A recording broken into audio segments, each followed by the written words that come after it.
Hi everybody, this week in medical terminology we're going to be looking at the nervous system and the digestive system.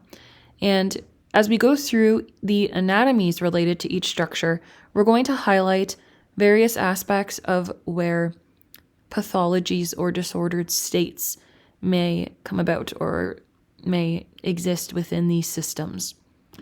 So we're going to get started with the nervous system, and we're going to start with the anatomy. So we're going to look at the various components of the nervous system. Now, the nervous system can be subdivided, and we're going to talk about the first major division, which is the central nervous system. The central nervous system includes two structures only, the brain and the spinal cord. In medical terminology, the brain is referred to using the combining form encephalo and the spinal cord myelo. And you'll see those terms appear in diagnoses and pathology names as well. So if you see a medical term with encephal or myel, those two roots, we immediately think this is relating to the central nervous system, the brain or spinal cord. The brain itself is divided into various regions. This includes I'm going to come actually to this photo for this. So this includes the cerebrum. The cerebrum is the most superficial outer covering of the brain, this tissue that contains these folds or sulci and fissures within the brain.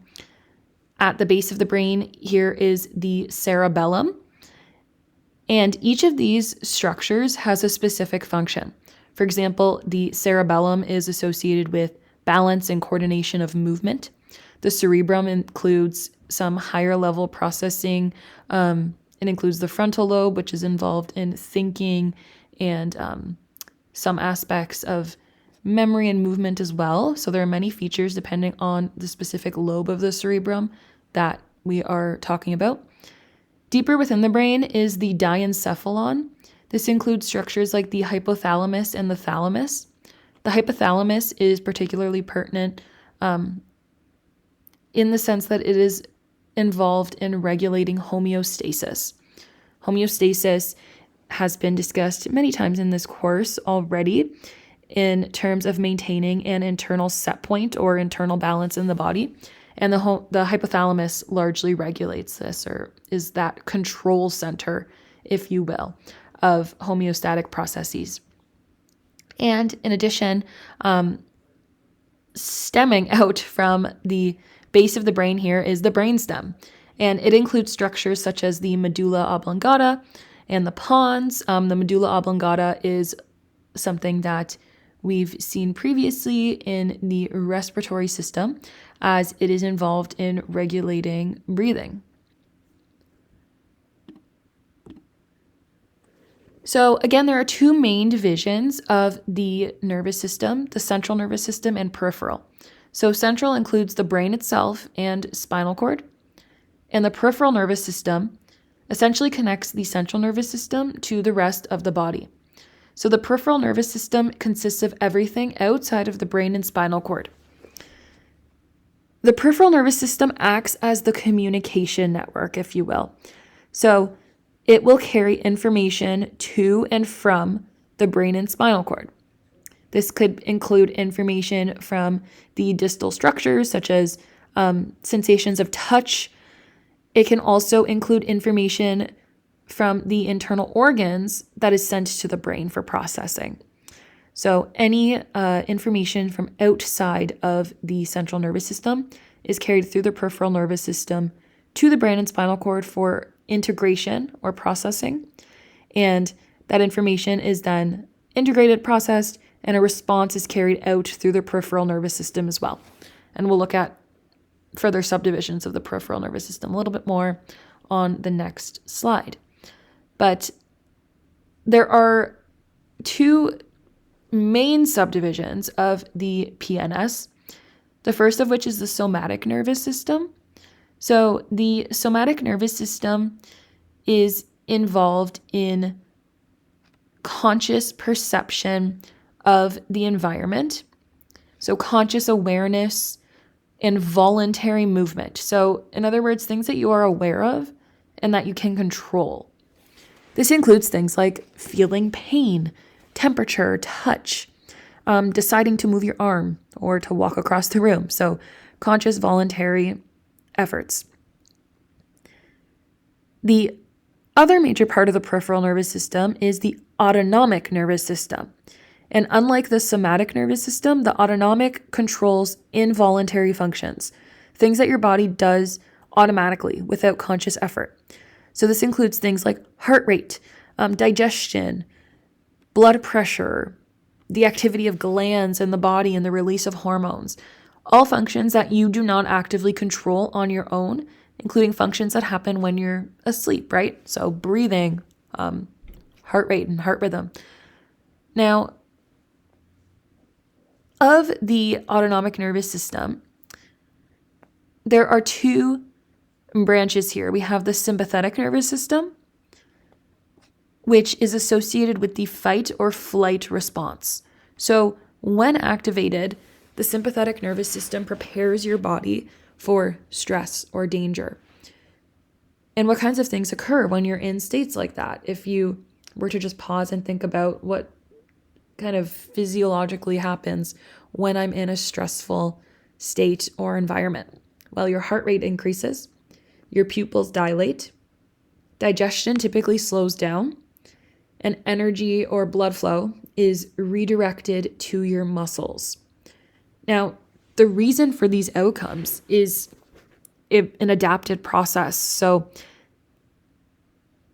heart rate increasing and blood flow being redirected to your muscles, this is going to help accomplish tasks that are associated with, evolutionarily stressful environments, such as running away from a threat, or preparing for immediate danger.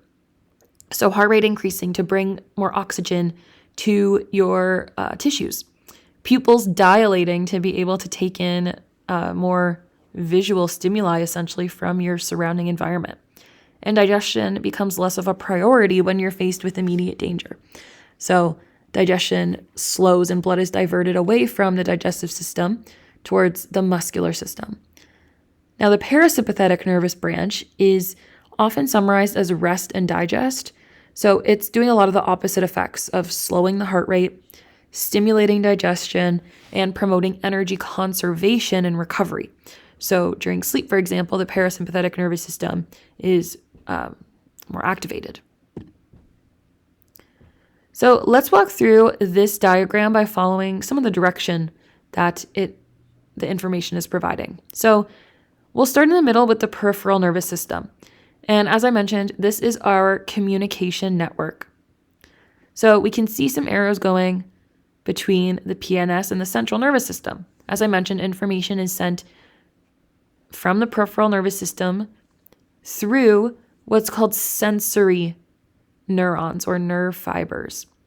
So information is collected from our environment or from the body, and these sensory or the sensory division or these afferent neurons are part of the peripheral nervous system, and they carry information to the central nervous system, so to the brain and spinal cord.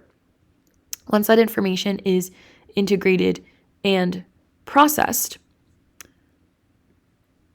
basically including where the brain and spinal cord interpret the information, decide what to do, generate a response.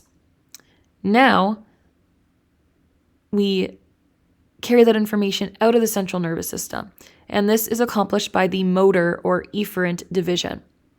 So the CNS sends commands down through the PNS again, and those commands will go to effectors such as muscles and glands.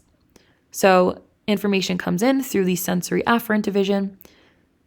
It's brought to the central nervous system where that information is integrated, and the effect essentially is carried out by the motor pathway to muscles, glands, and this is all about output. So it's conducting impulses from the CNS to effectors that are going to carry about that response.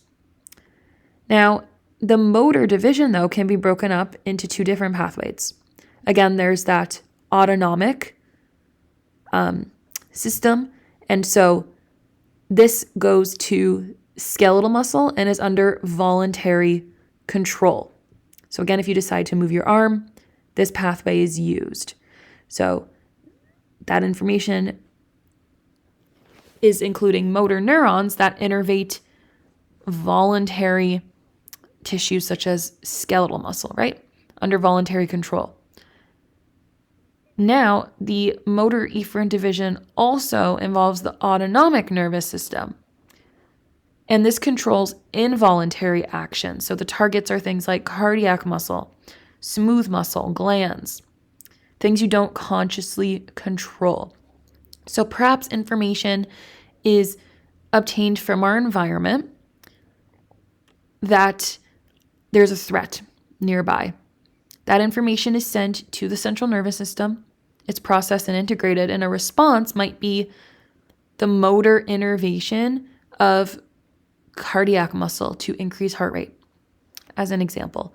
So that's showing that involuntary division there of the motor nerve fibers. Now, our autonomic nervous system, as we said, can split again to the sympathetic and parasympathetic. So sympathetic is that fight or flight. So it's going to do those things like increasing heart rate, involved in energy use. Whereas the parasympathetic division will calm the body. So it's about energy conservation. Now, these two systems essentially oppose each other, but they also work together to maintain a balance in the body. So the kind of overall flow here, as we saw, sensory input goes to the CNS from the periphery. The CNS processes that information. Motor output goes away from the CNS, and this may include voluntary output that conducts impulses to skeletal muscles, for example, or it may be involuntary output, which is going to involve impulses sent to cardiac muscle, smooth muscles, and glands. That autonomic pathway further splits into tasks that are more related to fight or flight or related to rest and digest and conservation of energy. And so to address, as we're talking about the sensory and efferent divisions, considering the difference between what is a neuron and what is a nerve. So we're going to be looking at what a neuron is on an upcoming slide. But a nerve is essentially a collection of individual nerve cells or neurons. So a nerve is a lot thicker than a neuron is. Nerves such as the sciatic nerve, which run from the spinal cord and down the legs. This is a very large nerve. It's a large collection of neurons from those various levels of the spine. Now let's look at a neuron very briefly. So just the structure of a neuron. A neuron is a cell within the nervous system that is responsible for communicating electrical signals from the periphery to the central nervous system, and also from the central nervous system out to the periphery to the rest of the body. So its main role is communication. And there are various structures that make up a neuron. So the dendrites are projections that come off of typically the cell body that are going to receive sensory information, or they're going to collect electrical signals. So if this were a sensory neuron, the dendrites collect those electrical signals. And that information is brought to the cell body, which contains the nucleus, and the cell body is responsible for integrating and processing those incoming signals. Upon integration, there will be an outcome or a response or not. So if there is enough excitation, then that electrical signal will be passed down through the axon, which is this long tail region here, and out through the axon terminals, which are these structures at the end of the neuron. And the axon terminals are responsible for communicating with the dendrites, for example, of the next neuron.